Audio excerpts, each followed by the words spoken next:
আসসালামু আলাইকুম। আপনারা দেখতে পাচ্ছেন যে আজকে নতুন একটা জায়গায় চলে আইছি এবং এই জায়গাটা আমার যে এত ভালো লাগিছে তার আপনাকে বলে বুঝাইতে পারবো না। এই যে আমার সামনে যে সুন্দর হামুসকি হাসি দিল, এটা হচ্ছিল আপনারা সবাই চেনেন, সেটাই হচ্ছিল আক্তারুল কবির। তারপরে যে ভাইরে দেখতে পাচ্ছেন, এই ভাই কিন্তু জামাই পিঠে নিয়ে হাজির হয়েছিল। তো যেহেতু জামাই পিঠে নিয়ে হাজির হয়েছিল, আমি তো আবার এটা আবার না খেয়ে থাকতে পারিনি। এই জন্যই 4 জনের জন্য মোটে 2টো জামাই পিঠা কিনলাম এবং এটা খেয়ে পরই দেখি যে ট্রেন চলে আসে। তো ট্রেন চলে আসার পরে ভাই রে ভাই, যে জিনিসটা দেখলাম এটা আপনারাও দেখলে দেখেন কীরকম লাগবে না আপনাদের কাছে।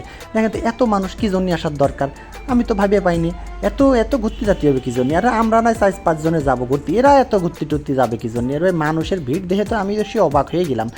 তারপরে আর কি করব, এই যে এরা যখন ভিড় কমলো তখন একটু ঠেলে ঠুলে ট্রেনের ভিতরে উঠলাম। ভাই যে সিট খুঁজে পাচ্ছি না, পাতি পাতি পাতি পাতি দেখি খুব সহজে পেয়ে গেলাম। পেয়ে যাওয়ার পর কানের মধ্যে একটা ইয়ারফোন গান শুরু করে দিলাম। তারপরে দেখলাম ওরে তো সুন্দর দৃশ্য রে, সবুজ আর গাছপালায় ভরপুর। এরপরে দেখি ট্রেন থেকে নামিয়ে সুন্দর একটা ইজি বাইক ভাড়া করে নিলাম। তারপরে একদম সেই আটকবরের উদ্দেশ্যে রওনা দিলাম। রাস্তাটা ভাই এত সুন্দর যে বলার মতো না, খুবই নতুন রাস্তা হয়েছে এবং চারপাশের যে পরিবেশটা ছিল একদম দেখার মতো। এই দর্শনাট্য মুজিবনগরের যে রাস্তাটা ভাই আপনার মনটা একদম কেড়িয়ে নেবে, কিন্তু দেখে নেন। আপনারা যদি কেউ যেয়ে থাকেন দেখবেন এই রাস্তার প্রশংসা কিন্তু আপনার করতেই হবে।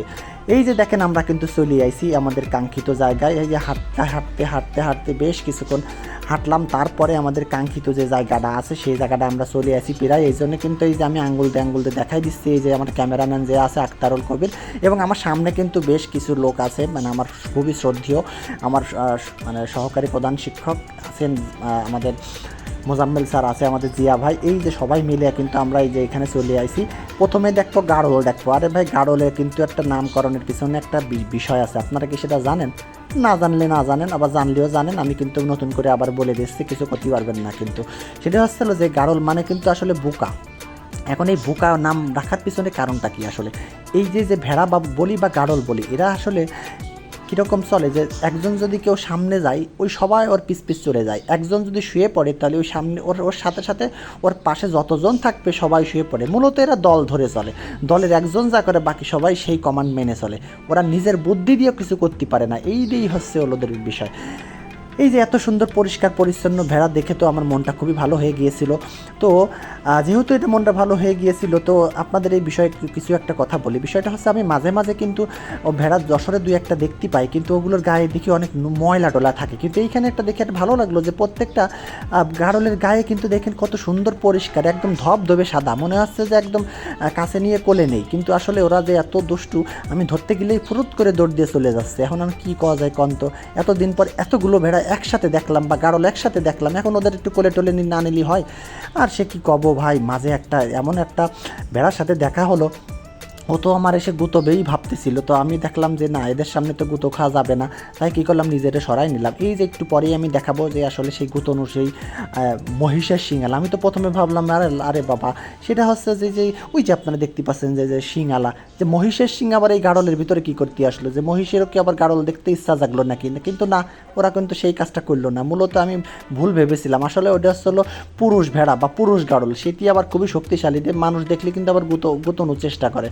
তো যাই হোক, গুঁতোটি টুতোতে পারিনি। এখন আমি ওদের একটু ভালো করে দর্শন করাচ্ছিলাম আপনাদের জন্যই, ক্যামেরাটা উপরে নিচে করে বারবার ধরার চেষ্টা করতেছিলাম। ওরাও কিন্তু সেই ক্যামেরার সাথে সাথে দৌড় দিচ্ছিল। এই দেখেন, একটু মানুষের তাড়া পালে ফুরুত করে দৌড়ে চলে যায়। এবার আমারও আবার ওই কোনার দিকে যাইতে হয়। এই দেখেন সব চলে যাচ্ছে। এখন আমার আবার কী করতে হবে, নিচু জায়গাটা ত্যাগ করে আবার উপরের জায়গাটায় আমার যেতে হবে। যাই হোক, এই যে ছোটো বাড়ি আছে, এ কিন্তু খুবই নাদুস নুদুস একটা ছেলে, এবং সে কিন্তু খুবই দক্ষতার সাথে তার কাজগুলো পালন করতেছিল। কোনোটা ওদিকে মানে ক্ষেতের দিকে যদি চলে যায়, খুব সুন্দরভাবে সে তাড়ায় নিয়ে আসতেছিল। এবং তারপরে দেখতেই পাচ্ছেন আমরা একটা জায়গায় চলে আসি। এটা আসলে এই যে গাড়ল দেখতেছেন এতগুলো দেখালাম, ওই গাড়লের মালিকের কাছে চলে আসে। এবং আর একটা কথা যেটা আমি আগেই কিন্তু ফেসবুকে শেয়ার করেছিলাম, সেটা হচ্ছে যে এই যে আমরা বলছিলাম যে দুম্বা দেখবো, তা আমাদের দুম্বা দেখতে নিয়ে আসে। দুম্বা দেখার আগেই কিন্তু একটা সুন্দর একটা জিনিস দেখিয়ে ফেলেছি। এটা আসলে নতুন প্রজাতির একটা ছাগল, এরকম খুব ভালো লাগতেছিল। এই যে কি দেখতে পাচ্ছেন কন্ত? হ্যাঁ, এই তো সেই জিনিসটাই যেটা আপনিও মনে করতেছেন, আমিও মনে করতেছি। হ্যাঁ, এই হলো সেই মরুভূমির দুম্বা। কিন্তু দেখতে শুনতে মোটেই আমার পছন্দ হয়নি, পেট মোটা হয়ে রয়েছে।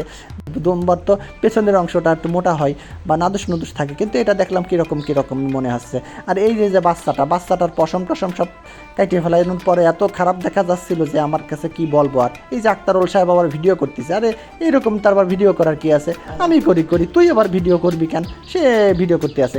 আর এবার দুঃখের কথা কী কবা, আমি যে ভিডিও করতে গেলাম সেই দেখে এদের আবার হিসু পেয়ে গেল। এখন কি করা যায়, যাই হোক ওইটা তো আর কিছু বলার নাই। এখন তারা তো যে প্রাকৃতিক বিষয় তারা তো সেটা মেনে চলবেই, তাই না। আমি আবার কাছে নিয়ে একটু সেলফি নিতে গেলাম, তিনি আবার এটা খুব পছন্দ করেন না, গায়ে হাত দেওয়ার সাথে সাথে তিনি সরে গেলেন, মনে হলো যে আমার কেউ পছন্দ করে না। তো যাই হোক, পছন্দ না করলে আমি আর কি করব, ছাগলের দিকে তাকাই থাকলাম।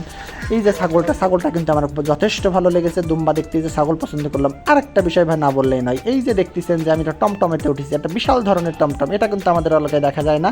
মূলত এটার একটা বিশেষত্ব আছে যেটা একটু পরে দেখতে পারবেন যে আসলে এটা কি। এই যে ঝাঁকি তো পাচ্ছেন যে একটু ঝাঁকি খাচ্ছে, রাস্তাটা এতই জঘন্য পরিমাণে খারাপ ছিল, ওই ছোট্ট একটু কাঁচা রাস্তা, সেটাই আর কি।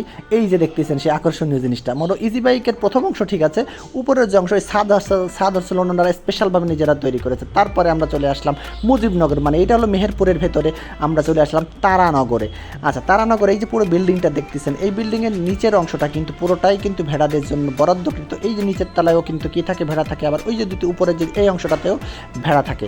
মূলত ইনি হচ্ছিল 2000 সাল থেকে ভেড়া পালন করে আসছেন এবং এনার কিন্তু প্রায় 2700 ভেড়া আছে। এটা দেখে খুবই ভালো লাগতেছিল এবং চারপাশটা অনেক পরিষ্কার। এরপর যখন আমরা ফিরে আসি তখন আমাদের গলাটা খুব শুকিয়ে গিয়েছিল, তাই ভাবলাম যে গলাটা ভিজিয়ে নিই, তাই আখের রস খেয়ে আমাদের গলাটাকে ভিজিয়ে নিলাম। তো সবাই আক্তারুল আবার ভালো করে আখটা দেখে নিচ্ছিল। এরপরে চলে আসলাম দর্শনে, এসে খুবই ক্ষুধা লাগছিল, এই জন্য এইখানে এসে আমরা সবাই মিলে খাওয়া শুরু করে দিলাম। খাওয়া শেষ করার পর যথারীতি এখন কিন্তু আমাদের যশোরে ফিরতে হবে, তার জন্য আমরা দর্শনা রেল স্টেশনে চলে আসলাম। কিছুক্ষণের মধ্যে কিন্তু রেলটা তার হুইসেল বাজাতে চলে আসলো এবং ট্রেনে করে উঠে আমরা যশোরে চলে আসলাম। তো এই ছিল আমাদের দর্শনা ভ্রমণ এবং আশা করছি সবার ভালো লেগেছে। সবাইকে আবারও শুভেচ্ছা জানিয়ে শেষ করছি। আল্লাহ হাফেজ।